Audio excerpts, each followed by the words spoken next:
السلام عليكم، مرحبا بكم معنا في فيديو جديد. في هذا الفيديو غادي نشوفوا اسباب كثره البلغم في الحنجره وطريقه العلاج. بالنسبه للاسباب لكثره البلغم الحنجره، اول حاجه خصنا نعرفوها هو ان البلغم في الجسم كيتنتج بشكل طبيعي، ولكن كتزداد النسبه ديالو الكميه ديالو فاش كيتصاب الانسان بالعدوى او الالتهابات في الممرات الهوائيه. وكتشمل الاسباب الاكثر شيوعا بزاف هي اللي كتؤدي الاصابه بكثره البلغم في الحنجره. هما هاد الاسباب اللي غنقول دابا. عندنا اول سبب هو ازمه الربو. كيمكن لينا تسبب ازمه الربو في زياده انتاج البلغم، وكتشعروا باعراض وحده اخرى اللي كتعيق لكم التنفس بشكل طبيعي، بحال مثلا ضيق التنفس وضيق الصدر، التهاب مجرى الهواء، الشعور بالم في الصدر. تاني سبب اللي يقدر يتسبب لنا في كثره البلغم في الحنجره هما الالتهابات البكتيريه والفيروسيه. كيمكن تسبب العدوى بحال مثلا الانفلونزا او الالتهاب الشعب الهوائيه اللي كيكون حاد بطبيعه الحال، او الالتهاب الرئوي في افراز المزيد من المخاط في مجرى الهواء، وكتلاحظوا باللي اللون ديالو كيكون سواء اخضر او لا اصفر. ثالث سبب هو مرض الانسداد الرئوي المزمن اللي كنسميه كو بي دي، اللي كيترمز ليه بالسي او بي دي. مرض الانسداد الرئوي المزمن هو واحد من امراض الرئه اللي يمكن ليه يجعل التنفس اكثر صعوبه، وهذا الشيء كيوقع نتيجه الالتهاب الشعب الهوائيه المزمن وانتفاخ الرئه. كيتسبب لنا التهاب الشعب الهوائيه المزمن في حدوث التهاب في القصبات الهوائيه وزياده انتاج المخاط، وهذا الشيء كيجعل لنا انه من الصعب على الرئتين ديالك انهم يخدموا ولا يعملوا بشكل طبيعي. وغالبا مرض الانسداد الرئوي كيوقع لنا نتيجه تعرض بشكل مطول للمثيرات اللي كتهيج لنا الرئتين، بحال مثلا دخان السجائر. دخان السجائر كيكسيتي لنا هذاك مرض الانسداد الرئوي، واللي يمكن ليه يتصاب به حتى الاشخاص المصابون اللي كيكون في عندهم الربو حتى هما يقدروا يتصابوا بهذا الانسداد الرئوي. ثالث سبب هو رابع سبب هو التليف الكيسي. التليف الكيسي هو مرض وراثي اللي كيتنتج عنه مخاط سميك في الرئتين، ويمكن ليه يؤدي لتدهور وظائف الرئه مع التقدم في العمر. قد ما تزاد في العمر قد ما كيتزاد داك التدهور وظائف الرئه بطبيعه الحال. فاش كيتم اختبار التليف الكيسي سي اف عند الاطفال حديثي الولاده، كيتمكن الاطباء من تشخيص نسبه كبيره منهم بهذا المرض، وكذلك يمكن لهم انهم يشخصوا حوالي 75% من الاطفال اللي كيكونوا مصابين به في السن الثانيه، يعني عامين كيكونوا الاطفال مصابين نسبه كبيره منهم بالتليف الكيسي.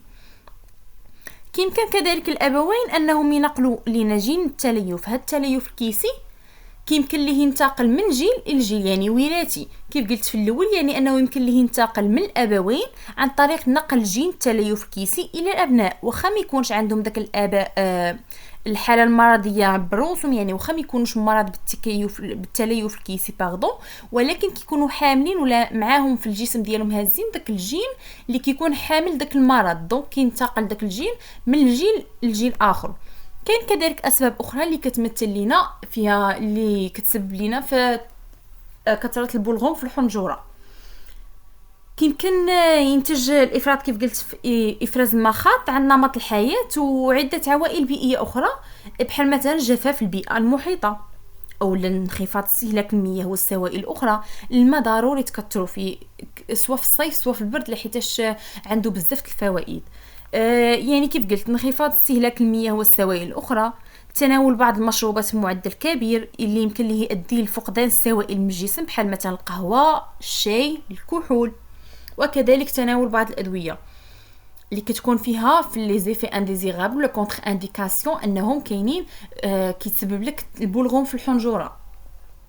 دونك هاد الدويه اللي كتسبب لنا هاد النتائج من الاحسن التفادي ديالها. دابا غنطرقوا لكثره البلغم في الحنجره اللي كيكون بلا سعال. كتشعر بامتلاء بعد مرات كيشعر الانسان بامتلاء الحنجره ومجرى الهواء بالبلغم، ولكن واخا هكاك ما كيمكنش ليه يكحب ولا يسعل، وهذا الشيء كيتنتج ليه نتيجه من الاسباب اللي من بينها التواجد في بيئه جافه اللي كيتسبب لنا في استنشاق الهواء الجاف اللي كيسد لنا داك الممرات الهوائيه، وفي الوقت ذاتي ما كيسعلش يعني ما كيكحبش.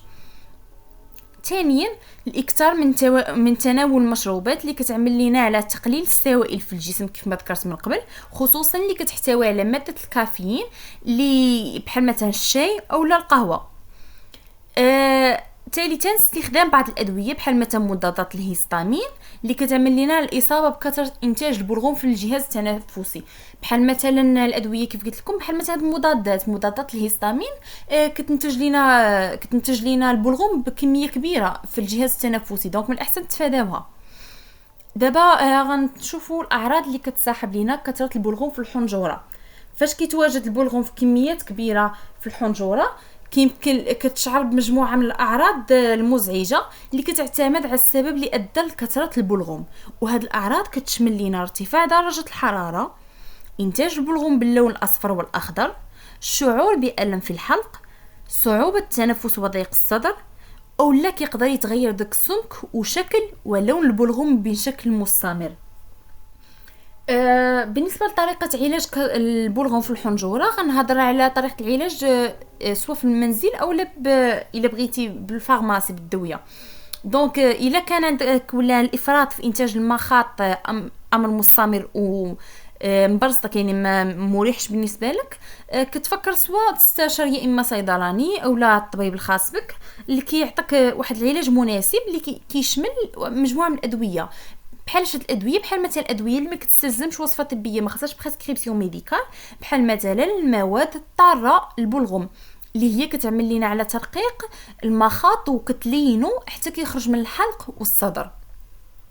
تاني حاجه عندنا مضادات افراز المخاط بحال مثلا المحلول الملحي، وهي عباره عن مخففات المخاط اللي كتستنشق من خلال البخاخات. كيف ما كاين بخاخ ديال رابو فونتولين، كيكون واحد البخاخ اللي كيكون كيحتوي على المحلول الملحي، يعني ما كيخليش داك المخاط يتفرز وكيخفف داك المخاط ان الانتاج ديالو.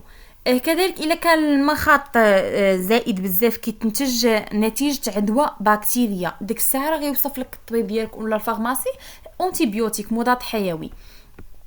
علاج كثره البلغم في الحنجره في المنزل كيمكن تساعدك بعض طرق العلاج البسيطه في المنزل في علاج كثره البلغم في الحنجره. من بين هاد الطرق عندك تقدر تشرب الكثير من السوائل بحال الماء والسوائل الاخرى، ولكن ما تشربوش السوائل اللي يمكن ليها تسبب بالجفاف اللي كتحتوي على ماده الكافيين او المضره بحال مثلا الشاي، القهوه، الكحول. كذلك استخدام مرطب الهواء بالرداد البارد او اجراء حمام البخار اللي كيساعدك في تسليك الممرات الهوائيه، يعني درجه الحراره فاش كتكون مرتفعه ولا فاش كتكون في مكان في درجه الحراره مرتفعه ولا حمام البخار كيف قلت لك داك الممرات الهوائيه كتساعد. فاش كتساعد دونك كتسهل لك انت ما كتبقاش محن داك المخاط ولا هذه. كذلك الاقلاع عن التدخين الا كنتي بطبيعه الحال كتدخن، لحيت الدخان هو ماده اللي كتاكسيتي لينا مهيجه ويمكن ليها تجعل جهازك التنفسي كينتج بزاف ديال المخاط. كذلك من بين الطرق العلاجيه في المنزل يمكن لك تاخذ معلقه صغيره من العسل اللي هو ما كيتخلصش من المخاط، ولكن